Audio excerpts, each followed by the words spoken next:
Welcome to the Flex Forward Podcast, where grit meets growth. With your host, Nick Espanet, bringing you stories of resilience, reinvention, and the real climb to success. All right, everyone, welcome to the Flex Forward Podcast. I'm joined today by Paul Montelongo. Paul and I met probably 3-4 years ago through a multifamily mastermind and got to know him through that group. And he's doing lots of great things. He's been a serial entrepreneur, an investor, a real estate investor. So I'll let Paul, can you just give our listeners a little more detail about what you're doing, maybe your background, and then what you're currently doing? Yeah, sure. So I've been a lifelong real estate investor and entrepreneur. Right out of high school, I bought a piece of property. I tell the story. I bought it for $7,500. I kept it for 2 years. I turned it for $15,000. So I doubled my money, and I did the thing that a 19-year-old should do, and that is I bought a truck and a motorcycle. So I did. I almost got to spit caught me right when I was trying to get a drink of water real quick. Yeah, a couple of years later, I found a house and I flipped it, and then I flipped the one across the street, and before you knew it, I was flipping houses and built a construction company and insurance restoration company, and then a little bit later, I built a real estate marketing company.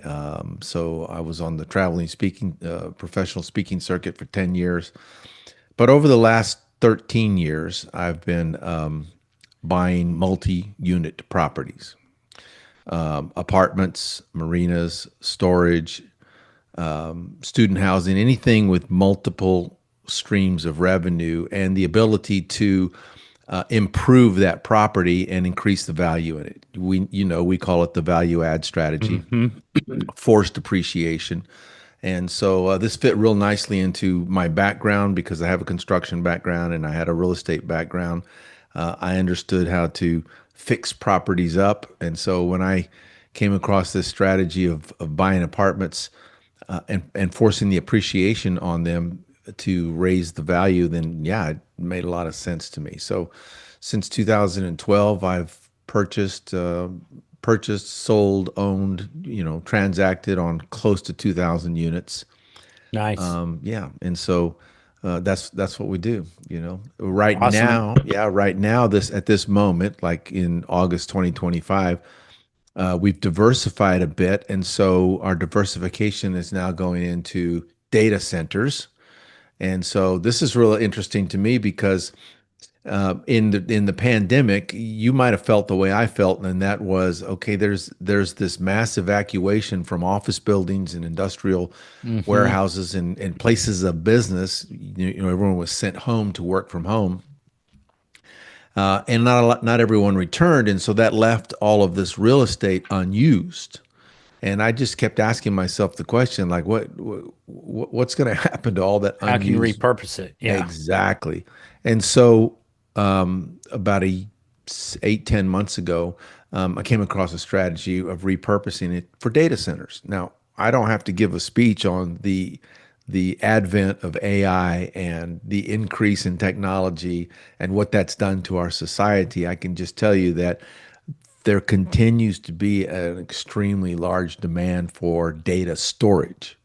And so the strategy that we've employed is small data centers, not the mega complexes like for Meta and for AWS and for Google and those million square foot places. That's not what we're talking about. We're talking about underutilized, underserved real estate that has some of the infrastructure in it, power, fiber, has the ability to be cooled, obviously. Yeah, it's already there, right?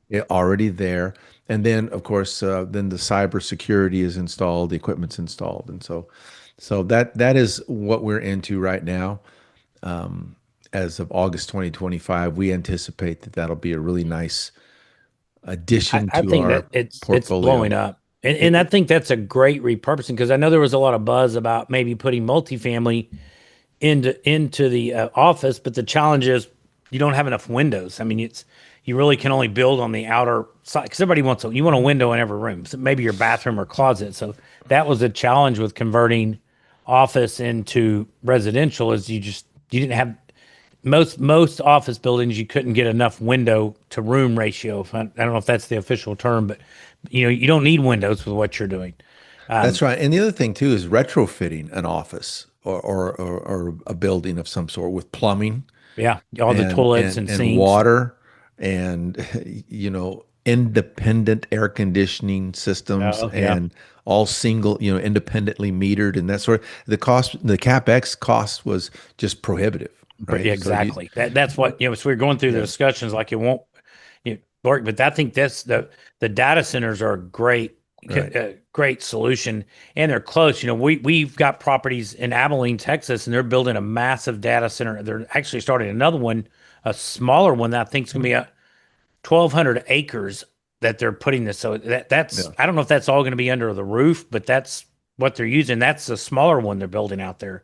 Yeah, So, but that's a smaller one. Yeah, yeah, and those are out there.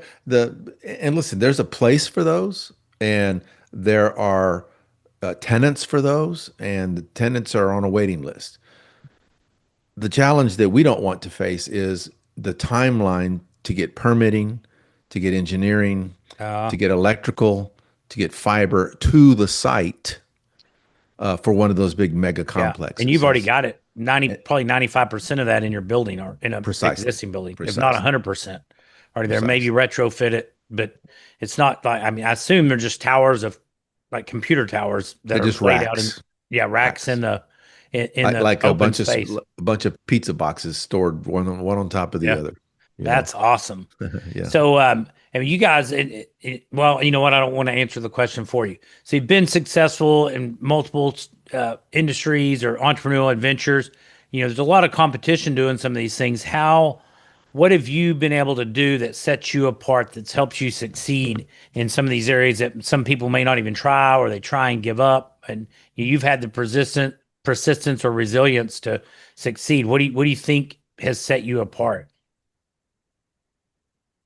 Uh, I, maybe it's necessity, You like to necessity. eat? Yeah. Uh, I I have a average background, middle America background, and just somewhere in my early 20s, I decided that I wanted to strike out on my own and be an entrepreneur. And I didn't know what the definition of an entrepreneur was. I just knew that I wanted to be my own boss. Hmm. So that's led me down the path to all these different businesses and working with people and hiring people and so forth. And so I think maybe it's just a persistence thing. Um, and I think that there is a great deal of value in just not giving up and just grinding. And even when you have challenges, I believe you're going to have more challenges than victories. So, okay, that's the way it is. Done. You're going to strike out more than you hit home runs. And What's the saying? If you get knocked down 10 times, you got to get up 10. It's getting up every one of it those is. It times. is. And the challenge, Nick, as we all know, is that in the moment, it's so difficult. It's like because we can get a mindset of, wow, what did I get myself into? Sure. And how do I get out of this? And I'll never get myself into that again.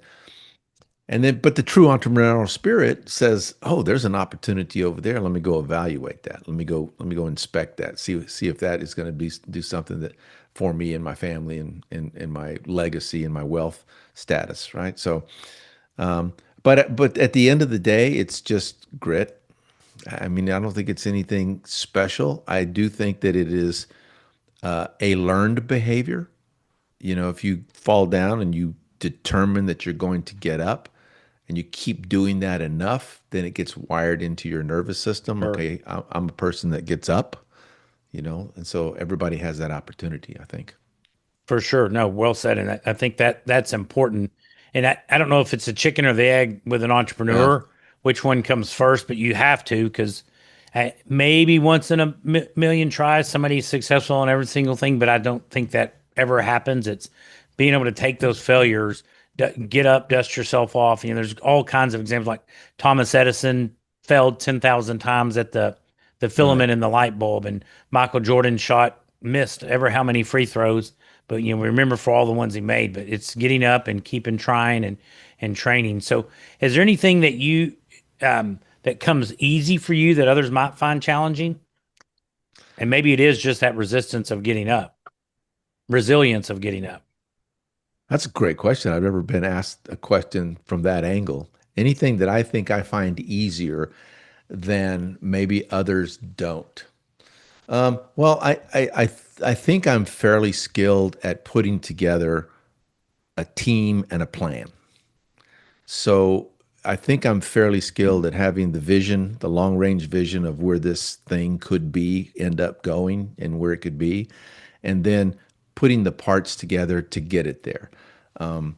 It's taken me a while to identify that, but that really is kind of my superpower, right? It's like, okay, if I can identify a thing at the end and I see that it is of value, and I can create a plan, then I can put together the plan and the people to get it done. You can see the big picture and kind of direct the traffic from far away or high level. Very big picture, yes. Not get stuck in the weeds. How that would vary from someone that doesn't. By the way, I need those that don't, right? I need those that see the weeds, and I need those that see the technicalities, and the spreadsheets and the numbers, and those are the integral part of the team. So they do something that's easy that I can't do, or that's not easy for me, we should say. And so I think that's having a team. Absolutely. As an entrepreneur, early on, you have to wear all the hats, but as you get a little further along, it's getting somebody.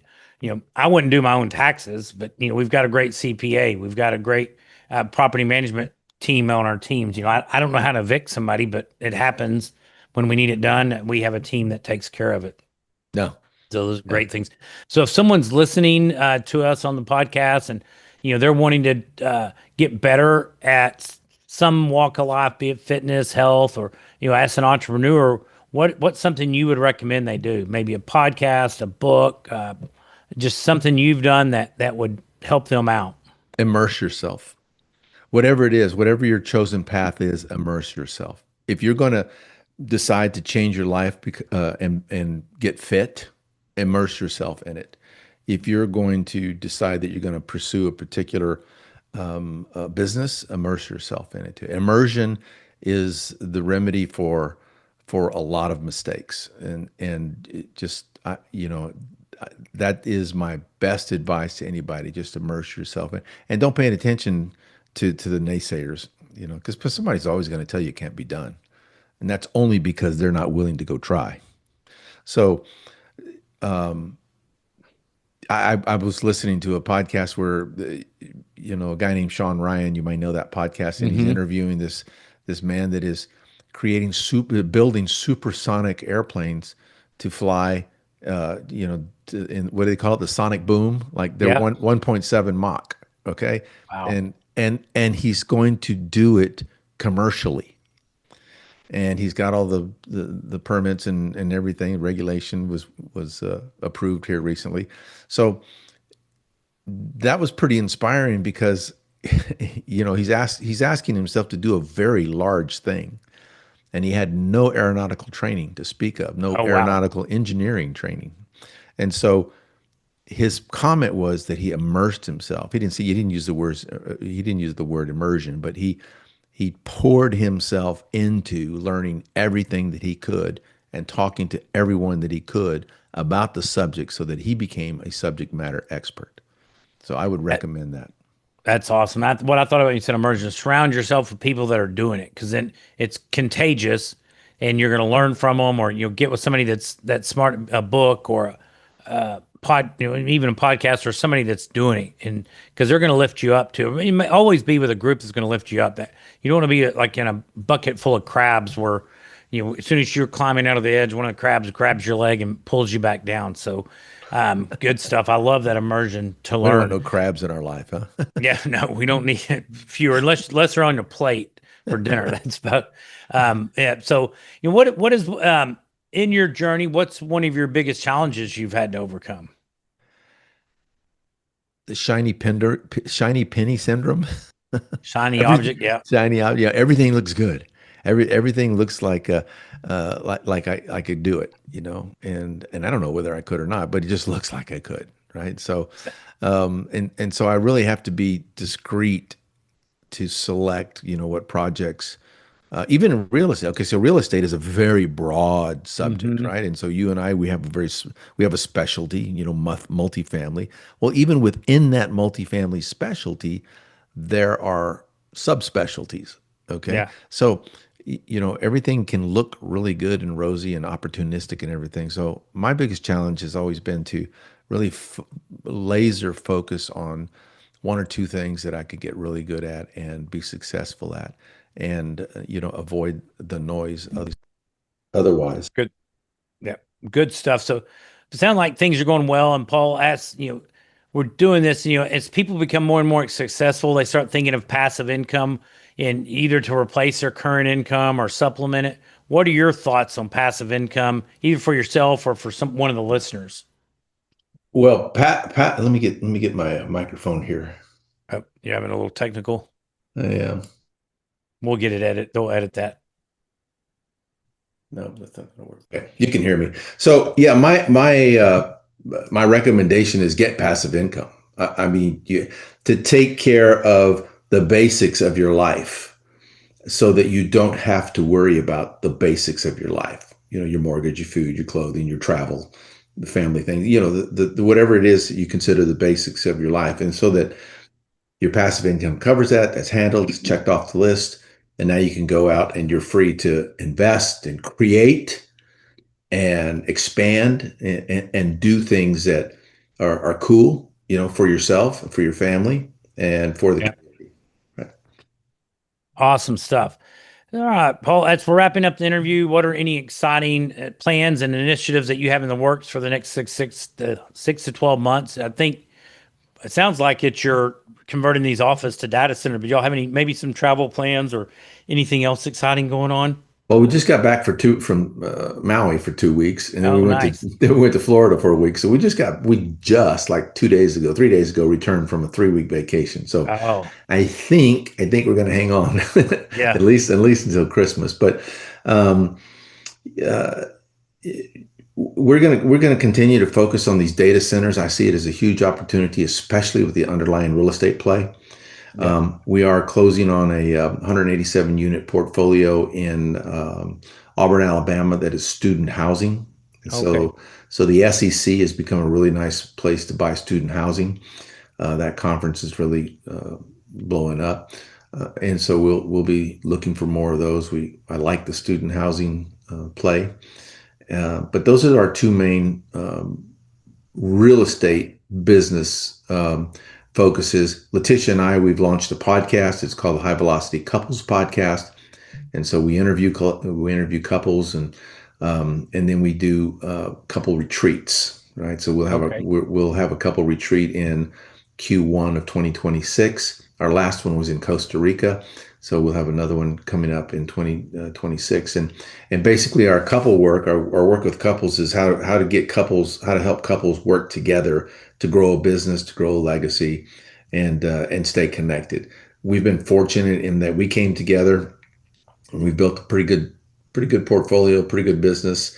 Um, uh, the two of us and our team, and so we've branched out into helping other couples do that, and that's been a lot of fun. Actually, it's been a lot of fun. So getting to work with couples and to see the different kinds of businesses that couples are into, and how they structure their wealth. Yeah. So that'll be our focus for the next 6 months or so. Awesome. And that's great because I think that I see often where one spouse is really gun ho about the entrepreneurial mindset. Maybe the other one's not, but if they can get on the same page, or my wife and I early on, I would go to the conferences. Come on, like we're gonna do X, Y, and Z, and she's like, she's been home with toddlers the whole weekend, and it's like, oh, really? Are we? So, but now our kids are grown, and she's attending the things with me, so we're much more on the same page. But I can Yeah. see that. I think what you guys are doing is great. That's a wonderful way to get people on the same page and to talk through it. So I definitely love to learn more about that. Yeah, sure. Paul, thank you so much for your time today and sharing your tips and insights with me and with our listeners. If people want to connect with you, what's the best way to get in touch with you or reach out? Yeah, the best way to get a hold of us is through montelongocapital.com. And on montelongocapital.com, we've got our portfolio, we've got deals in work, we've got the data center, we've got our high velocity couple work. So we've got all of our social media links, testimonials, and everything. So montelongocapital.com, also a way to schedule a time to talk with me if you want to talk and have some needs that you want to discuss. I'm open for that. So Montelongo Capital will take you everything, social media and otherwise. All the connection. Well, thank you so much, Paul. Appreciate your time today. Enjoyed visiting with you. Thanks. Thank you, Nick. Thanks for listening to the Flex Forward podcast. If you've got grit, growth, and a great story, visit flexforwardpodcast.com/guest to apply and join us on the show.